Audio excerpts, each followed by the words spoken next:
About this cat and this mouse. All right, I love good stories, right? So what happens is that they're running around playing chase all day in the house. The mouse finds his hole. He keeps running back into the hole, and the cat's like, I gotta figure out a way that I'm gonna get this mouse. I gotta figure out a way that I'm gonna eat him because I'm hungry. He goes in the hole and he's hiding, and he says, "Man, the cat is like, come on out. I'm waiting for you." And then the cat sat there and he thought about it. And then the mouse is back there. He's like, "Man, I'm going to sit back and wait until this dude get tired and go back to his litter box or something, and I'll run out." So then the cat says, he says, "Man, I got to change. I did go to this seminar. I learned something new." So he started barking. Right? And then all of a sudden, the mouse said, "The cat is gone, so I'm going to run out." And when he ran out, he snatched him up and ate him. So the moral of the story is that you got to learn a new skill to survive. You got to learn a new skill to survive in this world. So the cat got what he needed because he learned a new skill. And over the next 30 minutes, I'm going to show you a new skill so you can get some better results in the gym. Okay? Does that sound fair? Yeah. And so when you look at these things right here, I had to open up with that picture. That's why I had this picture over here. So he waited until he got them. He got those different things right here. Now, by raising hands, how many of y'all you work out a lot, but you're not where you want to be? Right? And I see that a lot. That's one of the reasons why I did this workshop, because everybody's going to suffer from it at some point in time if you work out a lot. So what's happened is you hit a plateau.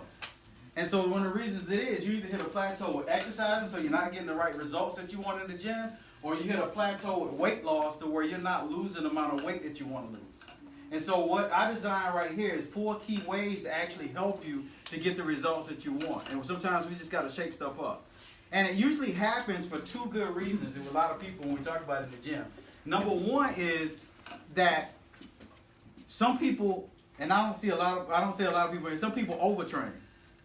Some people, they go too hard. So I just did a run clinic for Black Girls Run. And a lot of those women are running 6, 7, 8 miles a day, and to the point where they hit a plateau, so their heart rate wasn't even changing. And then you got where a majority of the people fall in the category where we don't push ourselves enough. I mean, walking around a track with your girlfriend is talking is not going to really get your heart rate up to the point where you're going to lose some weight. So we're going to talk about different ways to do that. Number one way right here is sleep. You got 2 women, and this is the thing right here, and I go back there. 2 women, they actually work out. They eat the right amount of proteins, different things right here. They're eating proteins, different things. They work out several times a week. They both understand exactly what to do and how to choose good, healthy fats and all these different things like that. Now, the problem is, one is a picture of fitness. One is like a model, and the other one's, her heart is in the right place, but she's not getting the results that she wants. The biggest difference that I saw in this study with this thing is that the one with sleeping more actually got better results. The number one thing that you could do to actually change your body so that you can actually get more better results in the gym and lose weight is you got to rest. If you don't sleep enough, there's no way you can lose weight. I'm going to say it again. If you don't sleep enough, there's no way you can lose weight. And I got studies here to show it. Centers for Disease Control and Prevention says that 35% of people are sleep deprived. I even find myself, the older I get, sometimes you get so busy with life and children to the point where you're the last person to get the stuff that you need. So you might get 6 hours of sleep when your kids wake up and they got 8 or 10 hours of sleep. And they on 10, like, let's go. And you're like, hold on. You know, and all these different things right here. So we're talking about 35% of the people are sleep deprived. How much sleep do we need? An average is 7 to 9. 7 to 9. And so an average, a good window will be 8 in that thing. So you need at least 7 hours of sleep. 7 hours of sleep. So there's an article with Annals Internal Medicine that I read that was pretty interesting, which I've never heard of this article before. What they said is that people that operated, they took 2 categories of people. They both operated off, one operated off a regular amount of sleep, 6+ hours. The other one had 6 hours and below. They measured it down where they actually gained 50% more fat than they did at the person that actually slept. And I'm going to explain to you why in a second here. Can you turn the air down? We draw heat. So those things right here. The other thing is that the average person is expected to gain 33 pounds over the next 16 years. Give or take. 33 pounds over the next 16 years. Y'all know what 33 pounds of fat looks like? And so those are different things right here. So the University of Chicago, they actually coined this study called mental grogginess. And what metabolic grogginess is to the point where people operate 4 days or more off of less than 6 hours of sleep. So over 4 days, it's going to actually decrease your body's ability to use insulin by 30%. Why is that so important? Why is it so important to disrupt for insulin? Say that question again. Diabetes. Diabetes. Why is it so important for your body to utilize insulin properly? So even if you don't have diabetes, you might suffer from insulin resistance. How many ever heard of that before? The diabetic should have heard of it. That's where your body is actually, the insulin is resistant to sugar because your body's producing too much to the point where it can't keep up. And so with this right here, it says that actually increases your body's ability to store fat, and it contributes to you contracting diabetes down the road. Because some people will get it just because they might not look fat on the outside, but they have a lot of fat in between their organs. And that's one of the worst types of fats to have, the visceral fat. And so if we look at this right here, so poor sleep can actually change your fat cells. And this is all different studies right here. The next thing is right here, lack of sleep can make you crave food more. Yeah. Wow. And I'm a witness for this. I work all day. When I don't get enough sleep, I'm back there eating all day long. Like I crave it. And I really realize why in doing this presentation. What happens is it depresses leptin. Leptin is a hormone that actually tells you you're satisfied. When you don't get enough sleep, it depresses it so you don't produce it as much. And so what happens, your body is craving more and more food. So if you want to actually eat less, you got to sleep more. Now, some of us, we got to do the opposite. Some of us, I think we might sleep too much and we don't do enough activity.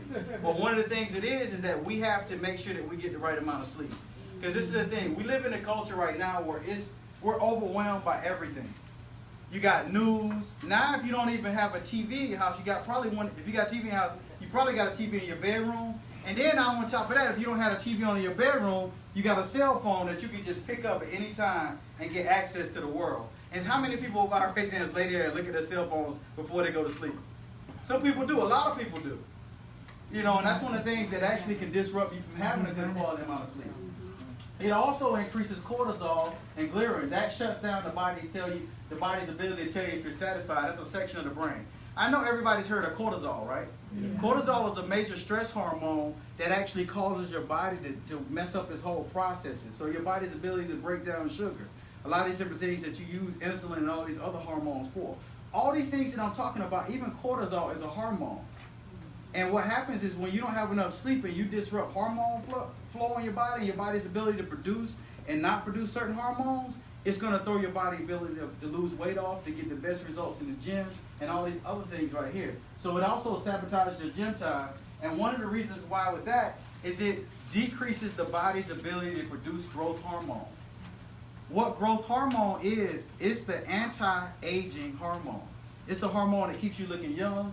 It's also the hormone that actually helps you produce muscles. So what happens is when you don't get enough sleep, your body decreases the way it produces protein synthesis. Protein synthesis is where you produce muscles. So if you go to the gym and you work a muscle, when you go to the gym and you work a muscle, you break it down, and when it repairs, it grows back stronger, right? So if you disrupt that process, you go to the gym, you break down the muscle, and it won't grow back stronger.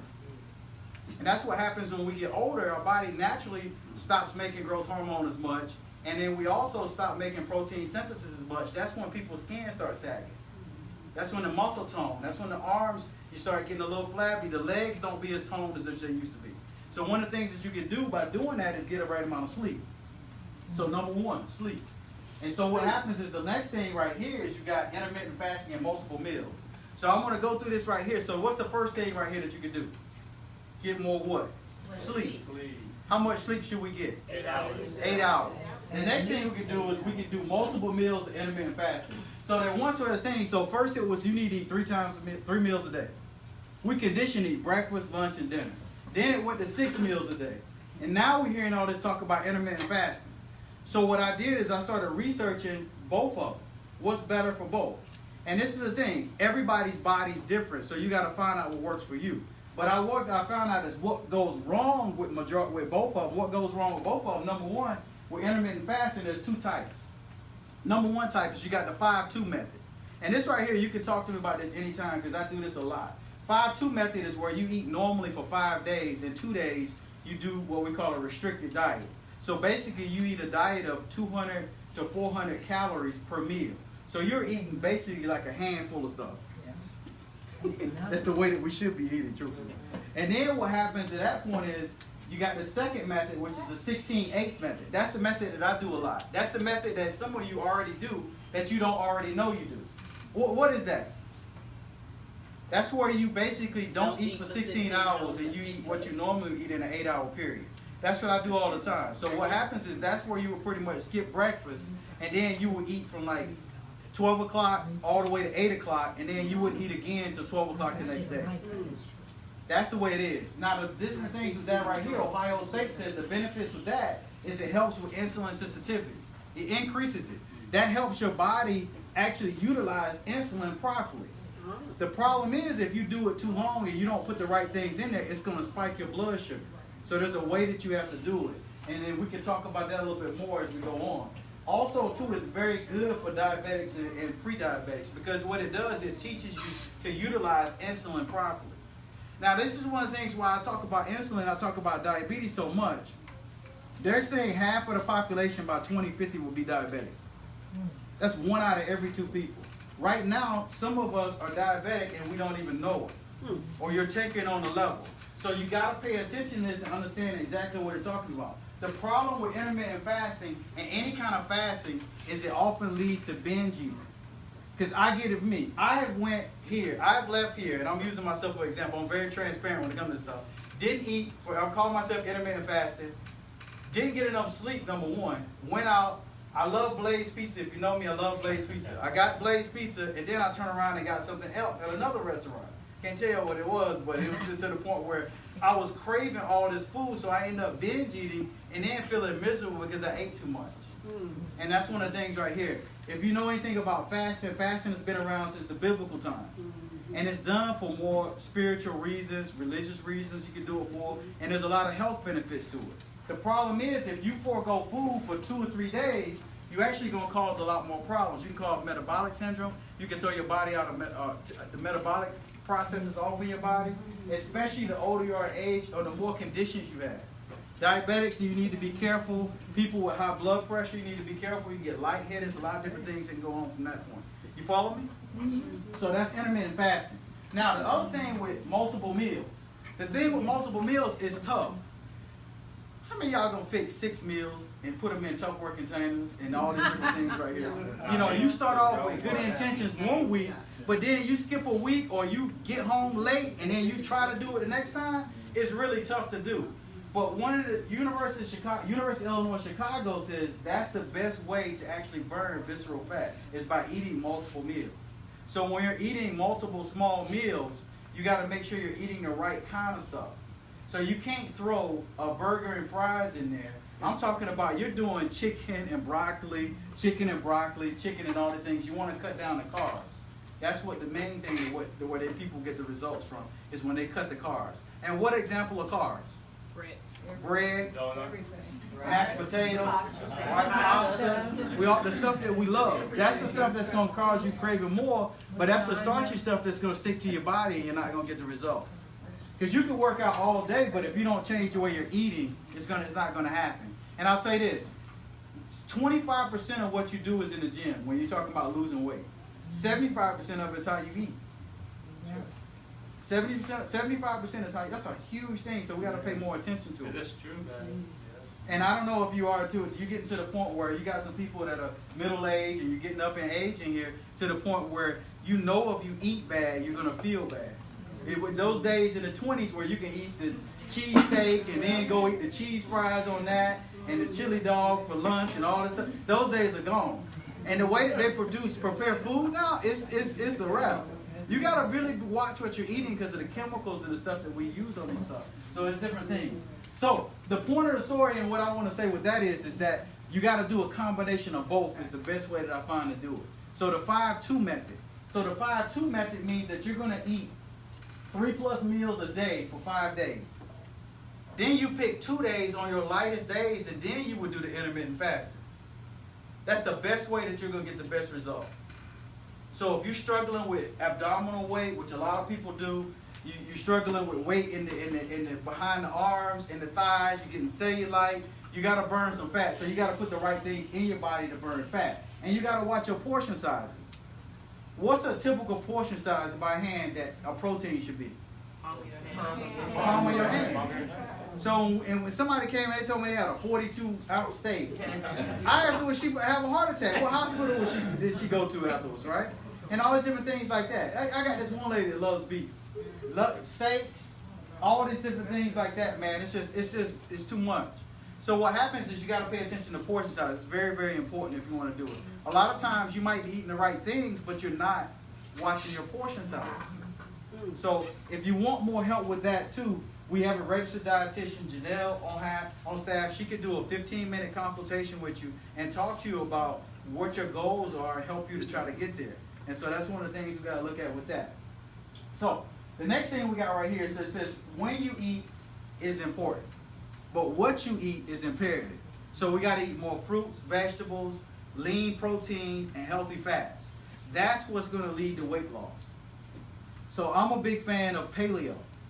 Paleo is basically, what is paleo? Paleo Diet. The way the cavemen ate. The way the cavemen eat, which is like what? Just Fried chicken? Vegetables. No, vegetables and what else? And And lean meats. They eat vegetables and lean meats. You also got keto diet. That's a very popular one. That's where your body uses ketones to burn fat. That's more so when people are eating the meats.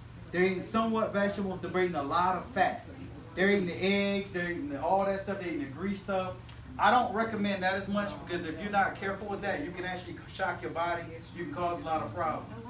And then now you got the vegetarian thing, which a lot of people are going to.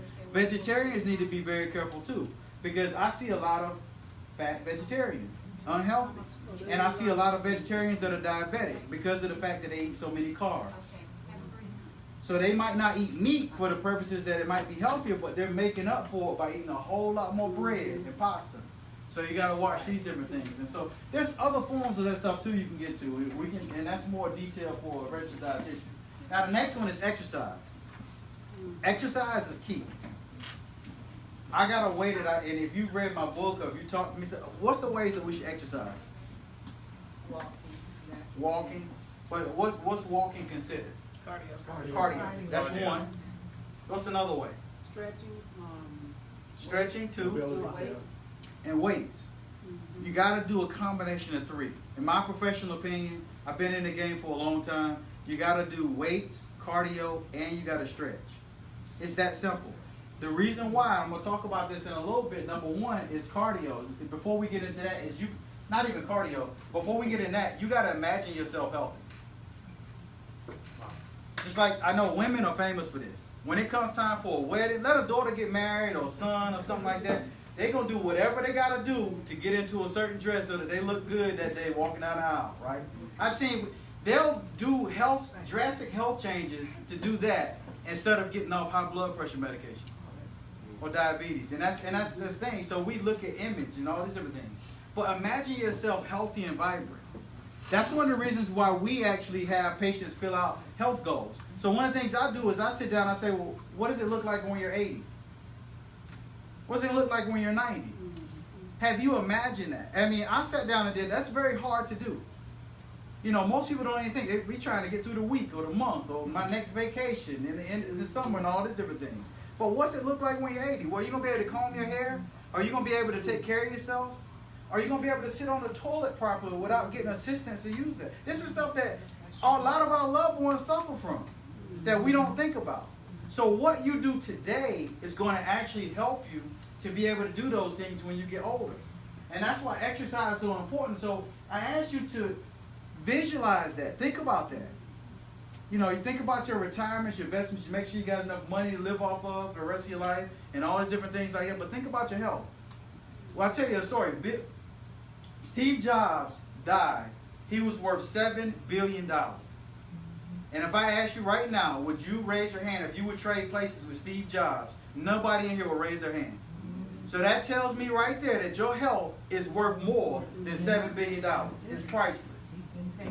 So you got to do whatever you got to do today to make sure that you actually take care of your health. Because guess what? There's a lion coming. There's a lion coming. And you that zebra standing right there looking all pretty, right? It's your daughter's wedding, your son's wedding. And that lion is coming.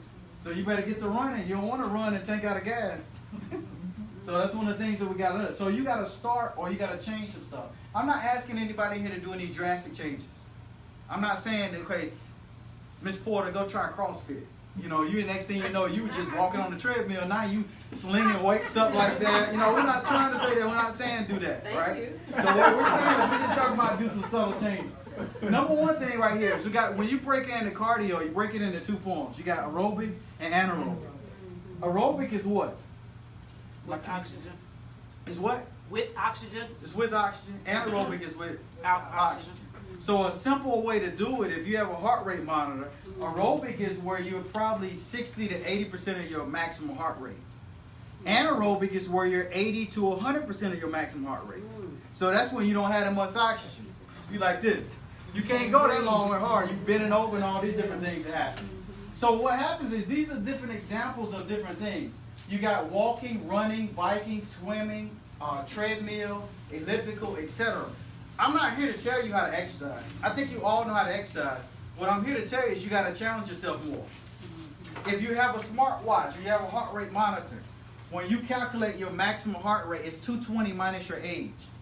Now, you've all graduated from high school, you passed the 12th grade, you should be able to calculate a percentage, or especially if it's a shop. You calculate that real fast, right? If it's 25% off. If we want to get 70, I know. If you want to get 65% of your maximum heart rate, you multiply 0.65 times your maximum heart rate. And that'll tell you what your heart rate should be if you want to stay in aerobic or anaerobic. The thing is, you need to get into both. You don't need to just stay into one.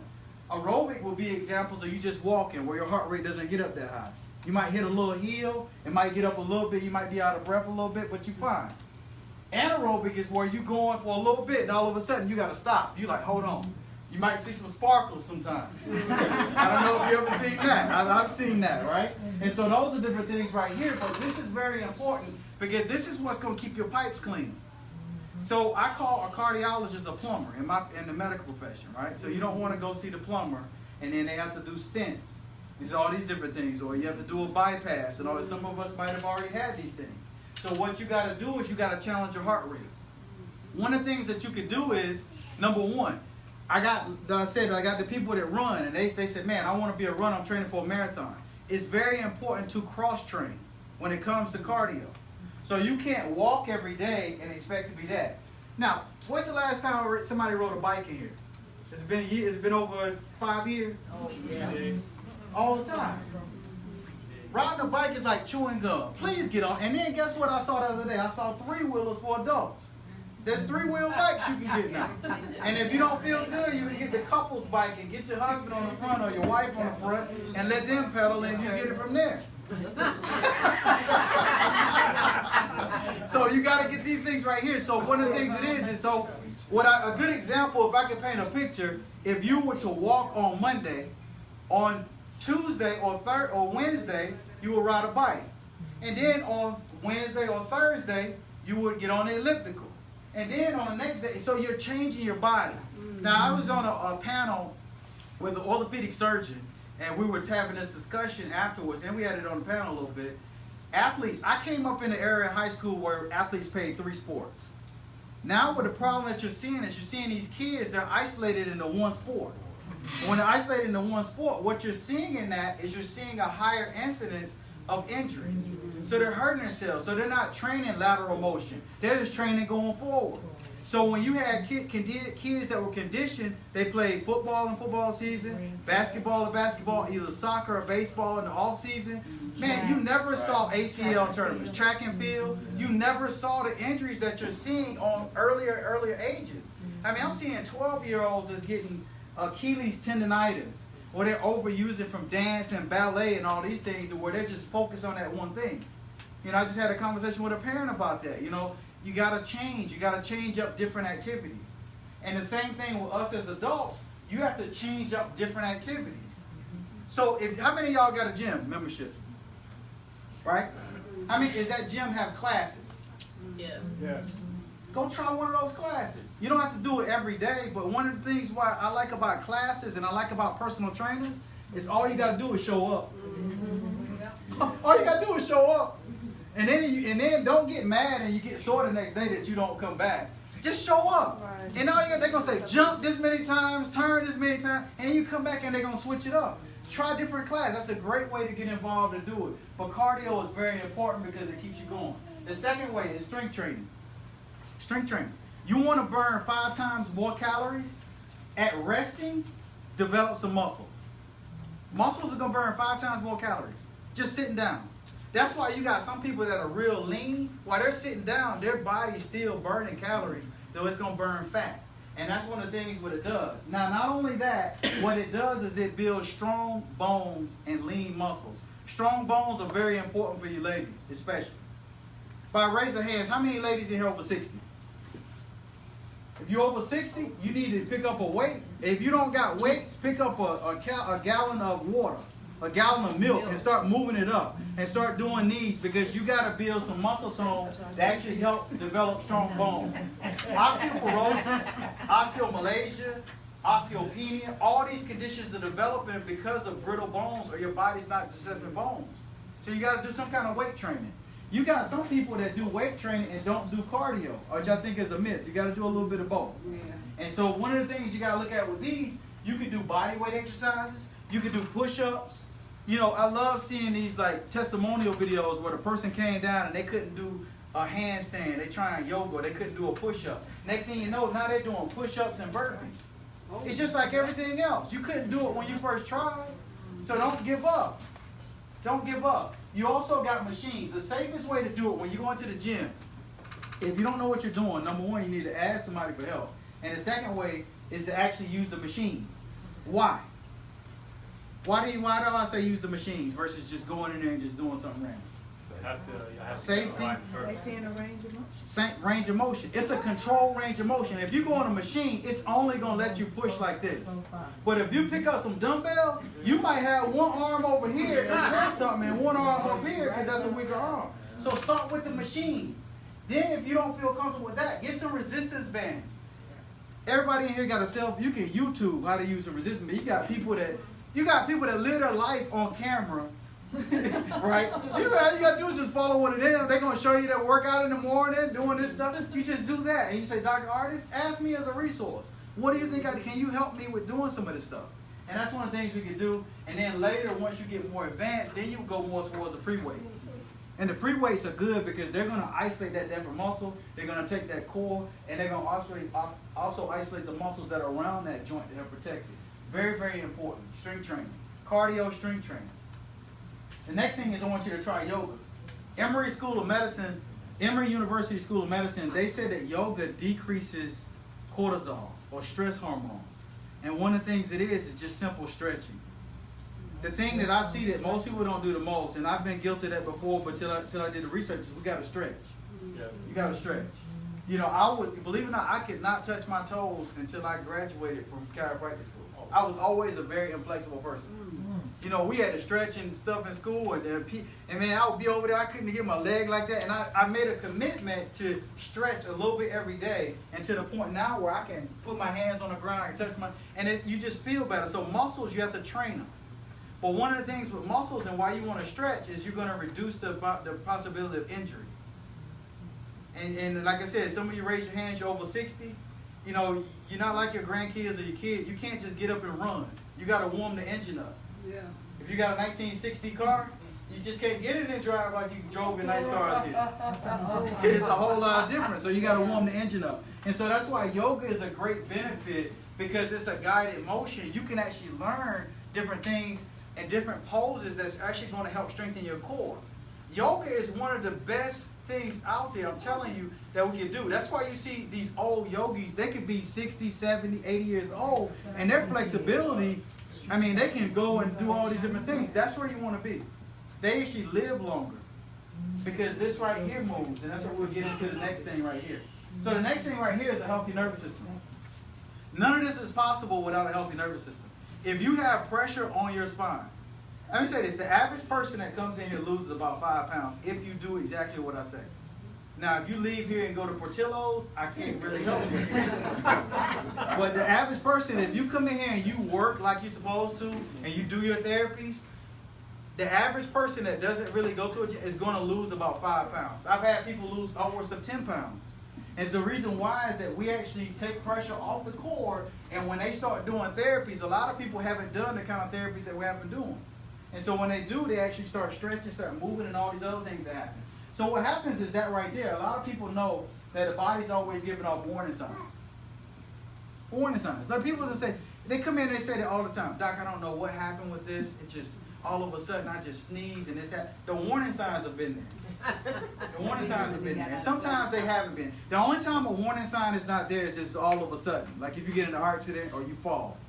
And then next thing you know, you got sciatica, you got asthma, allergies, insomnia, sinus pressure, all these different things. They will always, don't ignore your body's warning signs. If you're bending over and you're feeling dizzy, you don't ignore that. Don't ignore that, because the body has a way of getting your attention that's going to sit you down. And so when we look at these things right here, everyone knows that chiropractic can help with headaches, neck pain, low back pain, sciatica, carpal tunnel syndrome, all that stuff. Most people don't realize that chiropractic can help with asthma, allergies, digestive problems, irritable bowel syndrome, Crohn's disease, acid reflux, GERD, fibromyalgia, sinus problems. That's how I became a chiropractor.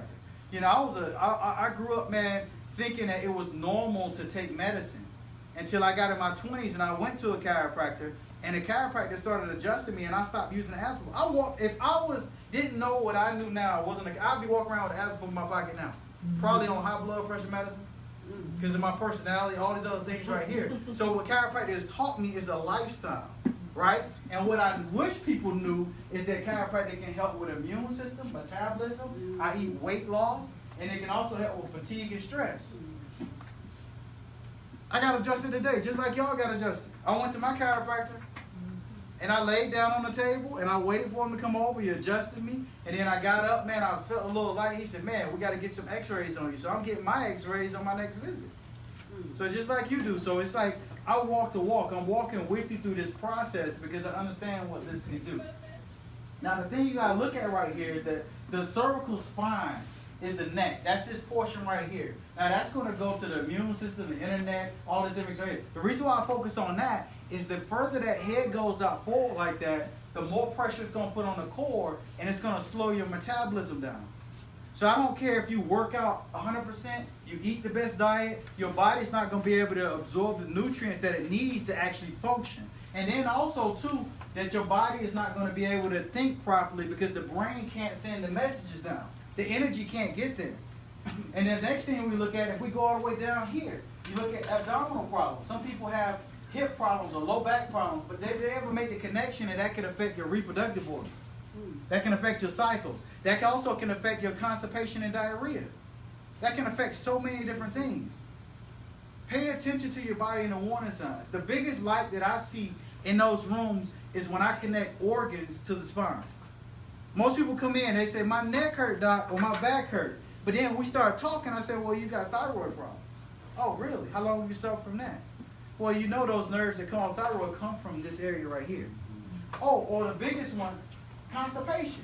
I only use the bathroom once a week. Oh, man, I got people once every 2 weeks. Oh, yeah. Once you start adjusting them, they start to see it. Or you get the guy that comes in, it's like, doc, man, I don't know what's that adjustment you did the other day, but my anniversary's coming up. Can you do it again? I've had that. I've had so many different things. Y'all ever heard that L5 keeps the marriage alive? L5. I hit the L5, man. L5 keeps the marriage. So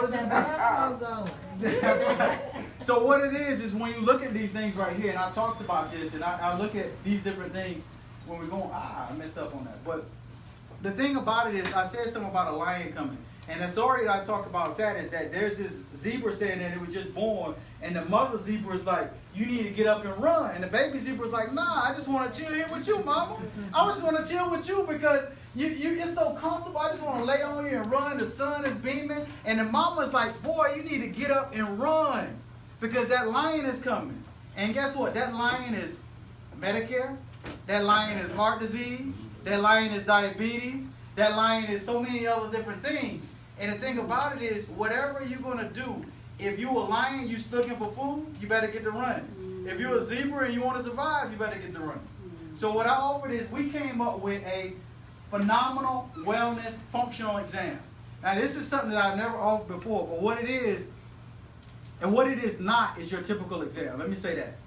What it is not is you coming in and you just fill out a piece of paper and you say, hey, this is where it hurts, and then can you look at it and you fix it. Okay, we got that. What it is where you coming in, you're getting an exam. We're actually going to do a consultation. Now the functional wellness exam starts with a posture exam. We're going to see where the pressure is coming from. Now I'm going to check and see if your head is tilted over like this. Now the other thing we're going to do is we're actually going to do a range of motion. We're going to see if your head can turn and lean different ways, if your spine can move. And then we're also going to do a palpation. We're going to find out where the pressure is. You're going to get one x-ray with that. The next thing that you're going to get to top it off, what we call our phenomenal functional wellness exam, is you're also going to get a 15-minute consultation with our dietitian. 15-minute consultation where you sit down and you talk about your health goals. The next thing you're going to get is you're going to get a 5 or 10-minute chair massage with our massage therapist to help you reduce stress. And so that right there and alone is worth so much more than $45.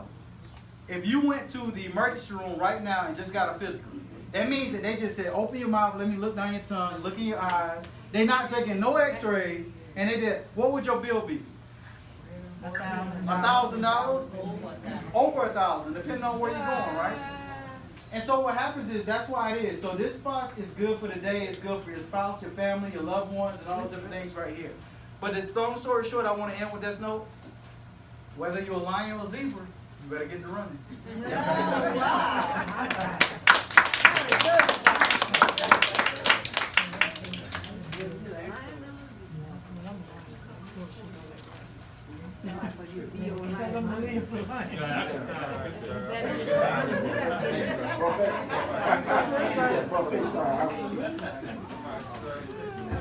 You don't the professor.